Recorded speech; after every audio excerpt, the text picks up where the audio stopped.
오늘 저는 여러분들과 함께 선악과와 벗음의 의미에 대해서 한번 좀 생각을 하려고 합니다. 오늘 본문의 말씀은 창세기 3장 19절에 있는 말씀입니다. 창세기 3장 19절입니다. 내가 얼굴에 땀이 흘러야 식물을 먹고 필경은 흙으로 돌아가리니 그 속에서 내가 취함을 입었음이라. 너는 흙이니 흙으로 돌아갈 것이니라. 아멘. 여러분, 하나님께서 선악과를 두신 이유가 무엇일까요? 그 선악과는 하나님에게 우리에게 무엇을 가르쳐 주려고 두셨을까요? 저는 이 선악과를 두신 이유를 두 가지로 이야기를 하고 싶습니다. 첫 번째로는 하나님이 우리 사람에게 자유의지를 주셨다라는 것을 가르쳐 주시는 표라고 저는 생각을 합니다. 그 다음에 두 번째는 하나님께서 우리에게 복을 주신 축복의 표라고 생각을 합니다. 자, 그럼 첫 번째 하나님이 사람에게 자유의지를 주신 표에 대해서 좀 생각을 해보겠습니다. 자, 여러분, 인간 다음으로 고등생물인 동물, 그 동물들도 기초적이긴 하지만 지성과 감정 그리고 의지력이 있습니다. 예를 들어서 여러분, 갈매기가 조개를 어떻게 먹는지 아십니까? 이 갈매기가 조개를 먹기 위해서 그 조개를 입으로 물고 하늘 높이 날아오릅니다.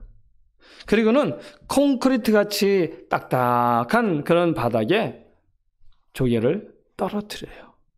한 번, 두 번, 세 번 반복 이렇게 하면서 그 조개를 떨어뜨려서 조개를 깨트려서 그 속을 까먹습니다. 갈매기가 이렇게 한다는 것은 상당한 수준의 지성과 의지가 표시되는 것입니다. 그러나 동물은 어디까지나 생존과 번식이라고 하는 틀 안에서 먹고 마시고 살아가는 문제로만 연결이 되어집니다. 여러분, 사자는 어떻습니까? 사자는 사냥해서 먹고 배부르면 이렇게 누워서 잠만 잡니다. 배부르면 이렇게 누워서 잠을 자지 사냥감이 떨어질 것을 대비해서 먹다 남은 것을 저장해야지라고 하는 생각을 하지는 못합니다. 이처럼 동물은 지성, 감정, 의지력은 있지만 스스로 선택할 능력을 갖고 있지는 못합니다. 그러므로 동물은 인격을 가지고 있다고 말할 수가 없습니다. 그래서 사자는 배가 고프면 무조건 사냥하러 나갑니다. 여러분, 사자가 아이고 오늘은 기분이 안 나네. 한 끼 굶는다고 뭐 큰일 나는 것도 아닌데 오늘은 그냥 건너뛰자 라고 생각하는 거 보셨습니까? 사자는 전혀 그런 생각을 하지 못합니다. 물론 사자도 사냥하려고 하는 사냥하려는 의지를 가지고 있습니다. 하지만 사자는 선택을 하지 못해요. 선택을 하지 못하기 때문에 자유의지가 아니라는 것입니다. 사자의 의지는 하나님이 이미 마련해 놓으신 계획 안에서만 작동될 뿐이라는 것입니다. 그래서 동물의 의지는 수동적이고 로봇처럼 이미 프로그램화되어 있는 의지입니다. 그러나 인간의 경우는 달라요. 순전히 자의에 의해 선택을 할 수가 있습니다. 그러므로 선악과는 하나님께서 사람에게 자유의지를 주셨다는 분명한 표시인 것입니다. 두 번째로는 축복의 표입니다. 자, 여러분, 하나님께서 선악과를 주셨다는 것이 인간에게 자유의지를 주신 표라고 했는데요. 그렇다고 인간이 자유의지를 무한정 사용할 수 있다고 하는 그런 의미는 아닙니다. 부모가 자녀에게 자유를 주지만 언제나 그 한계가 있어요. 저희 막내 예종이가 그 H마트 장 보러 갈 때 따라가는 걸 좋아합니다. 왜 좋아할까요? 자기가 먹고 싶은 거, 자기가 자기 마음대로 고르고 싶은 거지요. 지금은 커서 괜찮지만 한두 해 전, 2, 3년 전만 해도 가끔씩 마트에 같이 가게 되면 항상 제가 그 아이의 손을 붙잡고 다녔습니다. 그리고 그 아이가 선택할 수 있도록 하긴 하지만 그 선택하는 그 제한된 범위가 있었어요. 나름대로 제가 정한 건강의 기준이 있었고요. 그 다음에 예산이 있었습니다. 그래서 그 두 가지를 벗어나면 안 됐습니다. 그래서 아이는 항상 제 손을 잡고 있어야 되고요. 무엇을 선택했을지라도 최종 승인을 저에게 받아야만 했습니다. 왜냐하면 제가 그 아이의 손을 잡고 있어야만 그 아이가 안전할 수 있고요. 그리고 부모에게, 아빠에게 그것을 묻고 허락을 받는 그 제한된 범위지만 그 안에서 그가 그 자유의지를 선택을 해야 그가 즐거울 수 있기 때문입니다. 그래서 제가 그 아이의 손을 잡는다는 것, 그리고 제한된 그 선택의 한계를 주는 것, 그것은 그 아이가 잘못되도록 하는 것이 아니라 그 아이에게 가장 좋게, 가장 행복하게, 가장 즐겁게 하려고 하는 것입니다.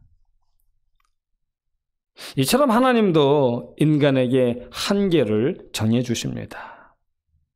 당신은 동산의 모든 과일을 임의로 먹을 수 있지만 선악과만은 안 된다고 하는 분명한 한계를 정해 주십니다. 이 말은 자유의지를 하나님 안에서만 누릴 수 있다는 뜻이고요. 그리고 그 하나님 안에서만 누릴 때에 복이 된다는 것입니다. 축복이 된다는 것이죠. 그래서 어거스틴은 아담의 자유의지를 이렇게 말했어요. 뭐라고 말했냐면 죄를 짓지 않을 수 있는 자유요. 죄를 짓지 않을 수 있는 자유요.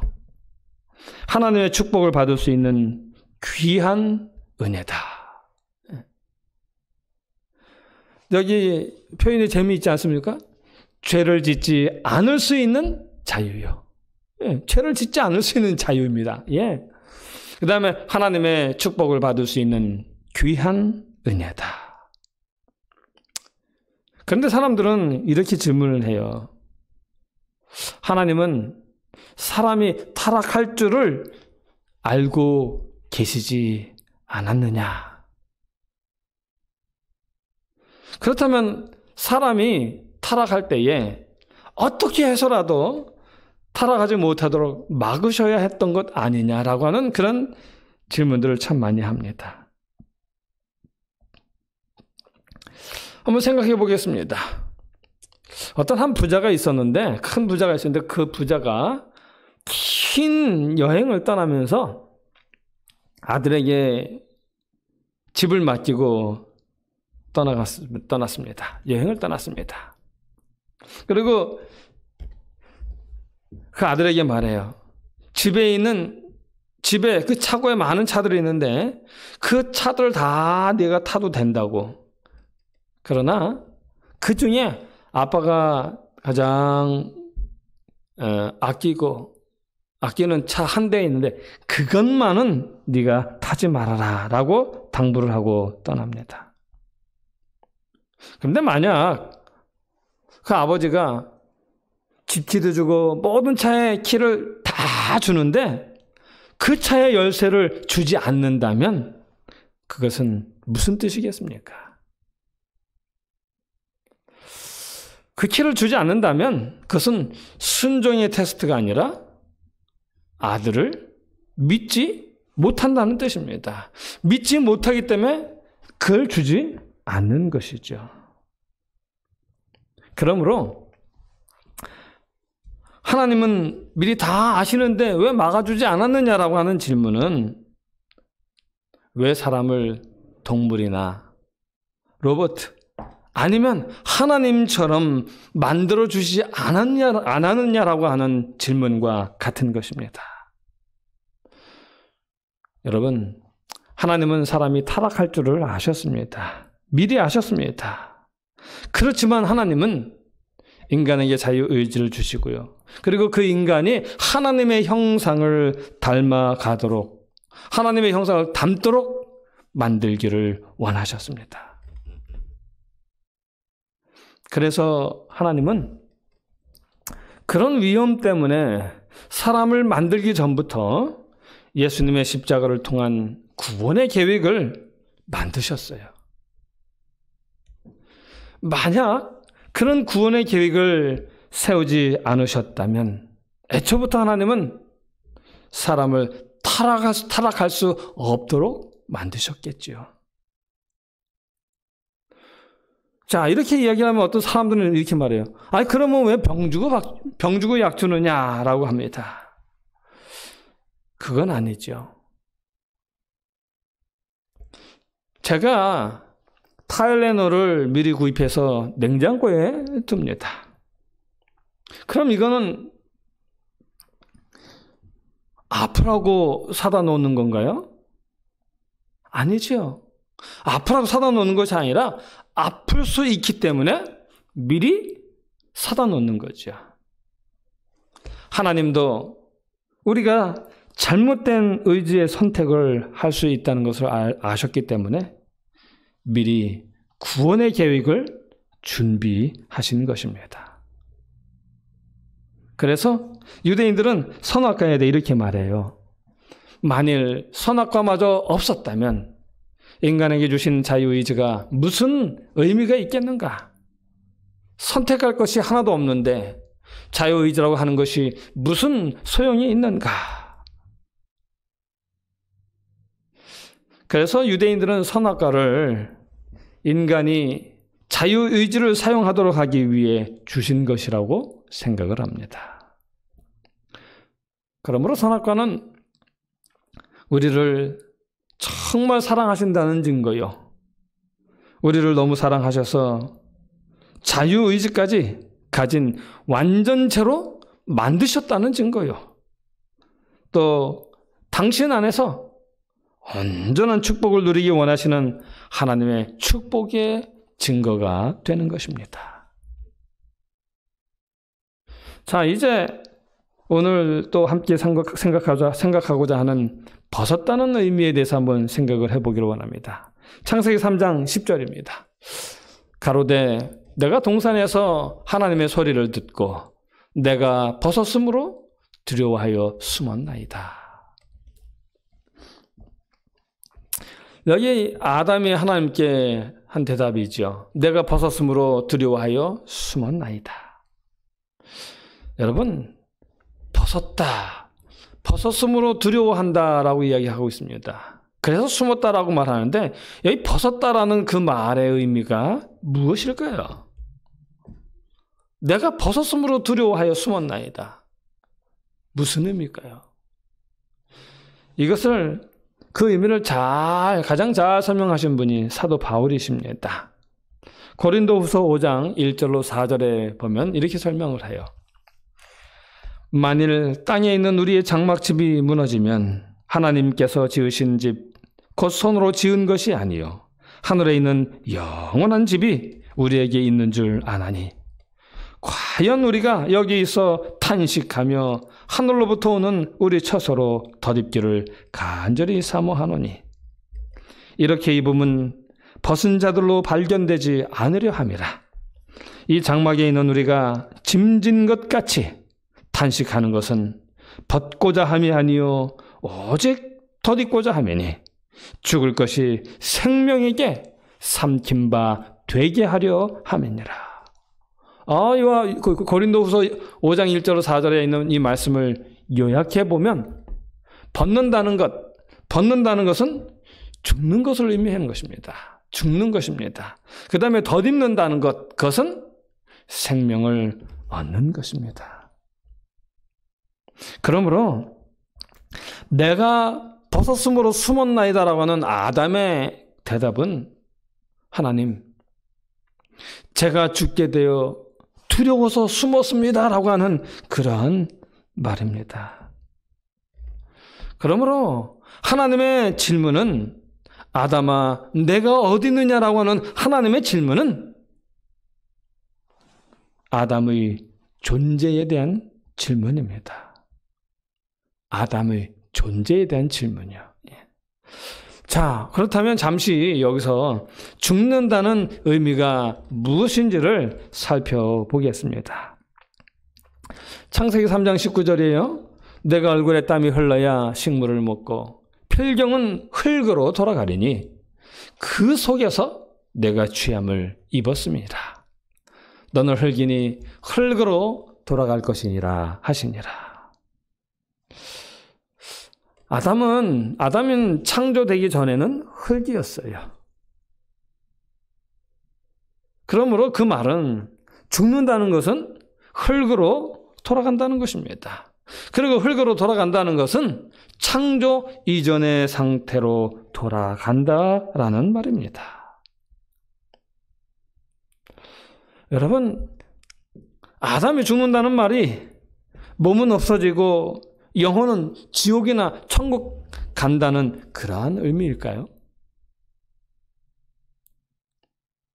아담의 창조에 관한 말씀을 보면 아담이 창조되기 전에 그 영혼이 먼저 창조되었다라거나 또는 나중에 창조되었다라는 그런 말은 없습니다. 사람들의 말대로 영혼이 창조되었다라고 가정할 경우에 가정한다 할지라도 그것은 아담이 창조될 때에 함께 창조된 것일 수밖에 없습니다. 그렇다면 만약에 영혼이 아담이 창조될 때에 같이 창조되었다라고 가정한다면 그렇다면 아담이 죽으면 아담의 영혼도 창조되기 전 상태로 돌아가야 하는 것입니다. 이렇게 영과 육이 창조되기 전의 상태로 돌아가는 것을 성경은 죽음이라고 이야기를 하죠. 하나님은 이 사실을 에스겔서를 통해서 분명하게 말씀하고 계십니다. 에스겔서 18장 4절입니다. 모든 영혼이 다 내게 속한지라. 아비의 영혼이 내게 속함같이 아들의 영혼도 내게 속하였나니 범죄하는 그 영혼이 죽으리라. 여기 범죄하는 그 영혼이 죽으리라라고 이야기를 하고 있습니다. 여기 영혼이 죽어요. 자, 그런데 사람들은 참말을 한 여자의 말은 거짓이라고 여기고 거짓말을 한 뱀의 말을 진짜로 믿고 있습니다.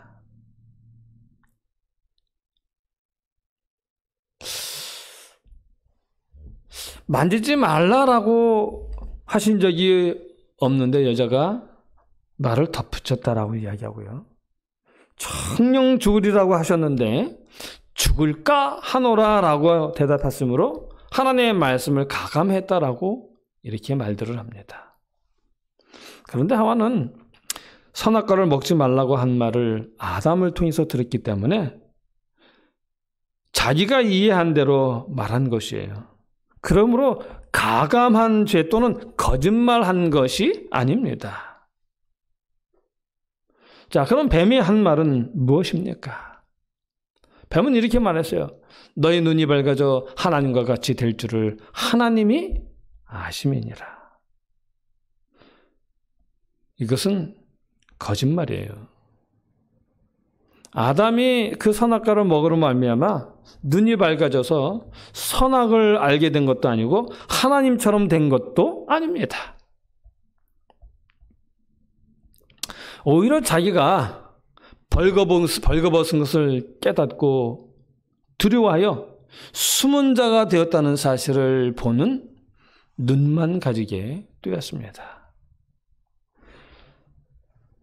자, 그럼 여러분, 여기서 하나님처럼 된다는 말의 의미는 뭡니까? 하나님처럼 된다. 자, 하나님은 자존자, 스스로 존재하시는 분입니다. 그러므로 하나님처럼 된다라는 말은 자기도 하나님처럼 스스로 존재하는 자가 된다라는 말입니다. 그러므로 이 사단의 말은 틀린 말이에요. 하나님처럼 된다라고 하는 그 말은 완전한 거짓말입니다. 아담은 자존자, 그 스스로 존재하는 자가 된 것이 아니라 하나님이 주신 존재마저도 잃어버리게 되었습니다. 사실 하나님처럼 되리라는 유혹은 사단 자신이 했던 일입니다. 그래서 성경은 이렇게 이야기를 합니다. 유다서에 보면 유다서 1장 6절 또 자기 지위를 지키지 아니하고 자기 처소를 떠난 사람들을 큰 심판까지, 큰 날의 심판까지 영원한 결박으로 흑암에 가두셨으며. 자, 여기 지위라는 말이 나타납니다. 이 지위라는 말은요, 마땅히 자신이 지켜야 할 본분을 이야기하는 것입니다. 그 다음에 처소라는 말이 있는데요. 그 처소라는 말은 뭐냐면 마땅히 있어야 할 자리란 뜻입니다. 마땅히 있어야 할 자리. 그러므로 우리가 있어야 할 지위와 처소는 하나님 품 안에서 주신 존재를 감사하며 누리는 것입니다. 하나님 품 안에서 주신 존재를 감사하며 누리는 것. 그것이 바로 우리의 지위요 처소인 것입니다. 그런데 사단은 그 지위를 지키지 않고 처소를 떠남으로 하나님과 상관없는 자가 되었습니다. 그 사실을 선지자 이사야는 이렇게 설명을 합니다. 이사야 14장 12절 14절이요. 너 아침의 아들 계명성이여 어찌 그리 하늘에서 떨어졌으며 너 열국을 엎은 자여 어찌 그리 땅에 찍혔는고 내가 내 마음에 이르기를 내가 하늘에 올라 하나님의 뭇별 위에 나의 보좌를 높이리라. 내가 북극 지폐의 산 위에 좌정하리라. 가장 높은 구름에 올라 지극히 높은 자와 비기리라 하는도다. 자, 여기 보십시오. 사단은 하나님처럼 되고 싶었어요. 하나님처럼 되려고 했는데 그 하나님처럼 되려고 하는 것이 하나님의 품성이 아니라 하나님의 지위였습니다. 하나님의 자리에 오르려고 했던 것이죠. 그래서 에스겔은 이렇게 말합니다. 에스겔 28장입니다. 에스겔 28장 12절이요. 인자야 트로왕을 위하여 애가를 지어 그에게 이르기를 주 여호와의 말씀에 너는 완전한 인이었고 지혜가 충족하며 온전히 아름다웠도다. 17절입니다. 12절에 있는 말씀도 12절에 있는 말씀은 이런 말씀이었어요. 너는 완전한 인이었고 지혜가 충족하며 온전히 아름다웠다라는 그런 내용입니다. 여기 사단은 하나님의 피조물 중에 가장 아름다운 존재였습니다. 피조물이었습니다. 그러나 그가 하나님을 대적함으로 하나님을 대적한다는 의미인 사단이 그의 이름이 되었습니다. 이 사실을 요한계시록은 이렇게 설명을 해요. 요한계시록 12장 7절로 9절입니다. 하늘의 전쟁이 있으니 미갈과 그의 사자들의 용으로 더불어 싸울세. 용과 그의 사자들도 싸우나 이기지 못하여 다시 하늘에서 저희의 있을 곳을 얻지 못한지라. 큰 용이 내어 쫓기니 옛뱀 곧 마귀라고도 하고 사단이라고도 하는 온 천하를 꿰는 자라. 땅으로 내어 쫓기니 그의 사자들도 저와 함께 내어 쫓기니라. 사단도 그리고 하나님의 방법을 따라 존재하기를 거절한 사람도 때가 되면 다 없어져서 전혀 창조되지 않은 것 같이 될 것입니다. 이것을 성경은 죄라고 합니다. 사람들은 착하게 살아야 한다, 선하게 살아야 한다라고 말합니다. 그러나 그것은 틀린 말입니다. 죄란 우리가 무엇을 잘못한 것이 아니라 우리를 존재케 한 하나님을 인정하지 않는 것이 죄입니다. 그리고 그 하나님의 품을 떠나는 것이 바로 죄입니다. 그래서 하나님은 이렇게 호소하십니다. 에스겔 33장 11절 이 말씀을 보면서 말씀을 마치겠습니다. 에스겔서 33장 11절입니다. 주 여호와의 말씀에 나의 삶을 두고 맹세하노니 나는 악인의 죽는 것을 기뻐하지 아니하고 악인이 그 길에서 돌이켜 떠나서 사는 것을 기뻐하노라. 이스라엘 족속아 돌이키고 돌이키라. 너희 악한 길에서 떠나라. 어찌하여 죽고자 하느냐. 이것이 하나님 우리에게 주시는 말씀입니다. 선악과를 통해서 우리에게 주시는 말씀이에요. 하나님은 우리에게 돌아오라고 하십니다. 하나님 품 안으로 돌아오라고요. 하나님이 허락하신 아름다운 그 자유와 축복 속에 살라고 우리를 초청하고 계십니다. 아무쪼록 우리가 하나님께로 돌아가고요. 그리고 하나님 품 안에 그리고 하나님 허락하신 그 안에서 삶을 누리기를 가장 행복해하고 감사해하는 아름다운 주님의 자녀들 되기를 간절히 바라면서 오늘의 말씀을 마치겠습니다.